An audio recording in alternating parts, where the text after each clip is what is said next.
अस्सलामुअलैकुम वरहमतुल्लाहि वबरकातुहू। मेरा नाम है सदरुद्दीन बुखारी और आप देख रहे हैं मेरा यूट्यूब चैनल। दोस्तों, वैसे तो ये यूट्यूब चैनल काफ़ी अरसे से था, लेकिन अभी मैं एक सिलसिला शुरू कर रहा हूँ यहाँ से, थ्रू दिस यूट्यूब चैनल, जो कि है जिसका नाम है तहसील मेलसी में जंगल का कानून। और इस पे मैं आपको डेली की जो ख़बरें होंगी, जो अपडेट्स होंगी, वो मैं आपके साथ शेयर करूँगा। और साथ ही साथ मैं आपके साथ ये शेयर करूँगा अपना तज्ज़िया, और इस हिसाब से कि उस तरह का तज्ज़िया आपने किसी और चैनल पे मेल्सी के बारे में नहीं सुना होगा। उसकी क्या वजह है? इसको let's call it introductory session. मैं आपको सबसे पहले ये सिलसिला शुरू करने से पहले आपको तहसील मेलसी का सेटअप बताऊंगा कि इस पे यहाँ पे किस तरह का सेटअप है, हायरार्की लेवल क्या है, और किस तरीके से काम किया जाता है, और किस तरीके से लोगों को क्या क्या मसाइल दरपेश आते हैं। उसके बाद आपको जो मैं डेली ख़बरें होंगी और जो तज्ज़िया होगा उसको आपको रिलेट कर सकेंगे। सबसे पहले मैं आपके साथ ये शेयर करूँगा कि हमारी जो तहसील मेलसी है डिस्ट्रिक्ट विहाड़ी की, उसमें एमएनए हैं औरंगज़ेब ख़ान खिची साहब, जो कि पाकिस्तान तहरीक इंसाफ से ताल्लुक़ रखते हैं। उनके छोटे भाई हैं जहाँज़ेब खिची साहब, जो कि सूबाई वज़ीर हैं ट्रांसपोर्ट के तहसील मेलसी डिस्ट्रिक्ट विहाड़ी से, पाकिस्तान, अगेन पाकिस्तान तहरीक इंसाफ। उसके बाद हमारे जो एमपीए साहब हैं अली खाकवानी, वो भी इसी जगह से ताल्लुक़, उनका वैसे तो मुल्तान से ताल्लुक़ है, लेकिन यहाँ पे भी आते जाते हैं, यहाँ पे भी ज़मीनें उनको उन्होंने अपनी मिसेस की तरफ से इनहेरिट की हैं। तो ये तीन लोगों का नेक्सस है यहाँ पे। ये हमारी जो एडमिनिस्ट्रेशन, जो हायर अप्स हैं, ये वो हैं, यानी कि एक एमएनए, एक सूबाई वज़ीर और एक एमपीए। और जो एक एमएनए और सूबाई वज़ीर हैं, ये आपस में दोनों भाई हैं और पाकिस्तान तहरीक इंसाफ से ताल्लुक़ रखते हैं। अब यहाँ पे पिछले 3 साल से तहसील मेलसी की हर ट्रांसफ़र, तहसील मेलसी में हर एफआईआर, तहसील मेलसी में हर ज़मीन की रजिस्ट्री खिची साहिबान से पूछे बगैर नहीं हो सकती। जो हालात तहसील मेलसी के हैं, वो हालात मैं समझता हूँ कि शायद और किसी भी तहसील के ना हों। ये भी, इसके लिए भी आपको ये समझना पड़ेगा कि हमारी जो तहसील मेलसी है, ये विहाड़ी से तकरीबन कोई 30, 40, 50 किलोमीटर दूर है। और इस तहसील में जो एडमिनिस्ट्रेशन है, वो सारी की सारी थ्रू इनका जो एक पीए है भुट्टा, इफ्तिखार भुट्टा, जिसको उर्फ आम में सुथन भी कहा जाता है, ये सारी की सारी एडमिनिस्ट्रेशन वो देख रहे हैं। कौन से एसएचओ को किस थाने में लगाना है, कौन से डीएसपी को मेलसी में लगाना है, कौन सी एफआईआर होनी चाहिए, कौन सी एफआईआर नहीं होनी चाहिए, किस बंदे की एफआईआर होनी चाहिए, रिगार्डलेस ऑफ द फैक्ट कि वो सच्ची है या झूठी है। अब जो जो बातें मैं आपको ये कर रहा हूँ इन कैमरा, मैं इन चीज़ों को साबित करने के लिए भी तैयार हूँगा। और इसकी सबसे बेसिक वजह, इसकी बड़ी वजह ये है, why I am so convinced and why I am so confident that I can prove this nexus, because I have gone through it myself, I have experienced it myself. जो लॉलेसनेस मैंने तहसील मेलसी में देखी है, वो मैंने पूरे पाकिस्तान में कहीं भी नहीं देखी।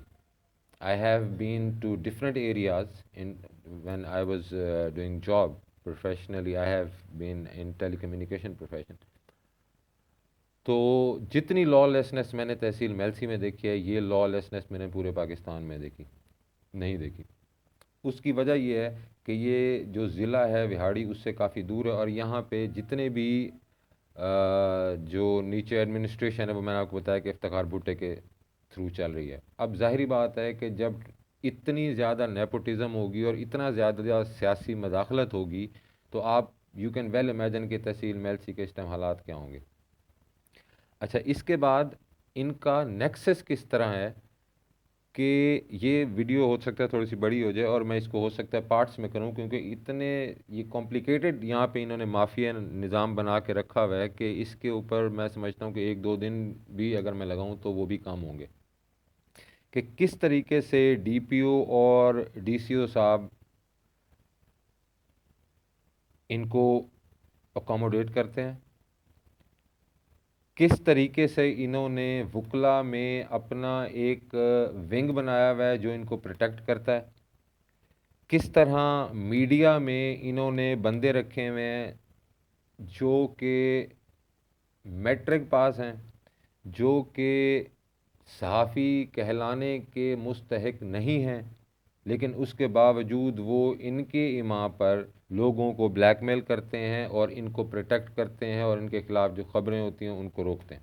तो किस तरीके से इन्होंने नेक्सस बनाया हुआ है, ये आने वाली वीडियोज़ में मैं आपको साथ साथ बताऊंगा कि कौन कौन से वकील इनके साथ शामिल हैं, कौन कौन से अखबारों के नुमाइंदे इनके साथ शामिल हैं, किस किस तरीके से ये यूनियन काउंसिलों के चेयरमैन इनके फ्रंट मैन है, और किस तरीके से इनके इमाम पर दिन रात सच्ची झूठी एफआईआर्स होती हैं और ज़मीन पे कब्जे होते हैं।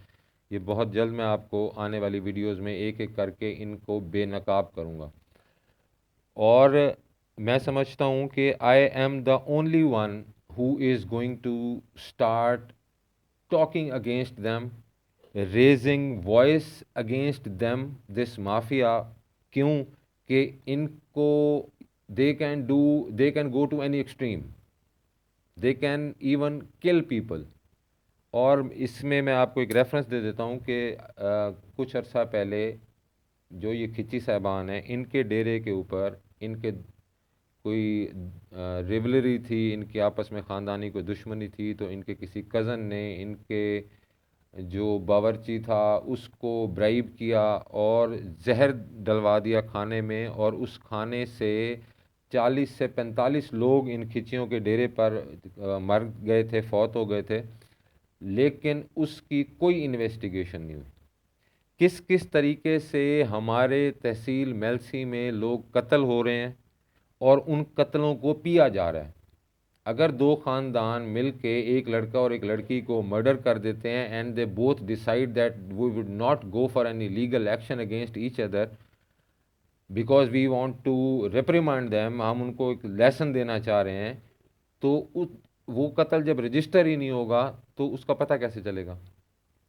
ये सुनी सुनाई ये इसकी बातें, और एक का मैं विटनेस भी हूँ कि किस तरीके से वहाँ हमारा गांव है चक मुगल, उसके साथ किस तरीके से पठान फैमिलीज आपस में लड़ी, उनका एक बच्चा मर्डर हो गया और उसको वो बैठ के उन्होंने आपस में सुलह सफाई कर ली।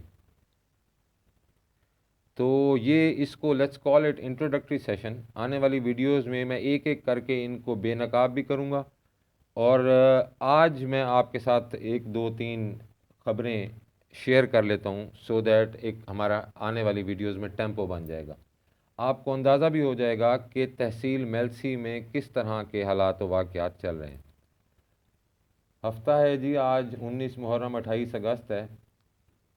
तहसील मेलसी में 10 चोरी और डकैती की वारदातें हुई हैं। पुलिस ने अलहदा मुकदमात दर्ज कर लिए हैं। एक उसमें से अदनान हैदर शाह साहब हैं जो पुल ढमक्की के पास से जा रहे थे और उनसे 55,000 रुपया छीन लिया गया और उनका मोटरसाइकिल छीन लिया गया।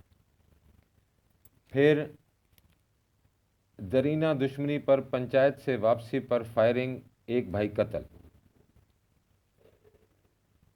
आप अब खुद अंदाज़ा करें कि ये दो तीन सिर्फ मैंने आपको खबरें हाइलाइट्स बताई हैं, और जब मैं आपको ये डेली बेसिस के ऊपर ये बताऊंगा कि तहसील मेलसी में कितनी वारदातें हुई, कितनी चोरियां हुई, किस किस तरीके से एसएचओज़ कहाँ कहाँ पे जाके उन्होंने हाज़िरियाँ दी और फिर उनकी अपॉइंटमेंट्स हुई, कौन कौन से एसएचओज़ ने कौन कौन से झूठे मुकदमात किए, ये सारे आने वाली वीडियोस में मैं आपके साथ शेयर करूंगा। लेकिन यू जस्ट इमेजिन कि इसके ऊपर कोई बात नहीं है। पूरे पाकिस्तान में तब्दीली आ रही है, पूरे पाकिस्तान में रिफॉर्म्स और पुलिस रिफॉर्म्स की बात हो रही है, लेकिन तहसील मेलसी में 10 वारदातें हुई हैं, लेकिन कोई पता नहीं है। सिर्फ उन्होंने, पुलिस ने अपनी कार्रवाई की, अलग-अलग कर दी है। फिर एक कब्ज़ा ग्रुप के ऊपर फायरिंग हुई है, एक ग्रुप ने दूसरे ग्रुप के ऊपर फायरिंग की है। उसमें एक दुकानदार जो उनका बाप था वो ज़ख्मी हुआ, उसका बेटा ज़ख्मी हुआ, और 3 राहगीर जो गुज़र रहे थे वो ज़ख्मी हुए।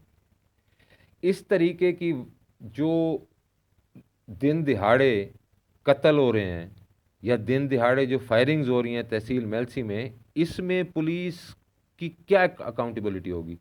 जब डीपीओ आपकी मर्ज़ी से आके लगेगा और जब डीसीओ आपकी मर्ज़ी से आके लगेगा, तो एक जेब में आपके डीपीओ और दूसरी जेब में डीसीओ, तो अकाउंटेबिलिटी क्या होगी?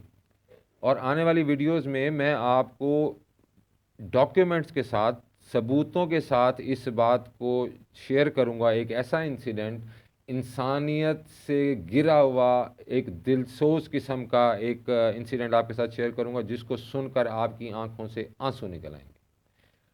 So thank you very much. आज के लिए इतना ही, और आने वाली वीडियोस में मैं आपके साथ अपने साथ जो एक्सपीरियंसेस हैं, I have never lived in tehsil Mailsi district Vehari, but after when my father passed away and these 5 to 7 years I have spent in तहसील मेलसी, मैं आपके साथ जो इन्फॉर्मेशन शेयर करूंगा वो आपके होश उड़ जाएंगे। You will be taken aback. Till then, thank you very much.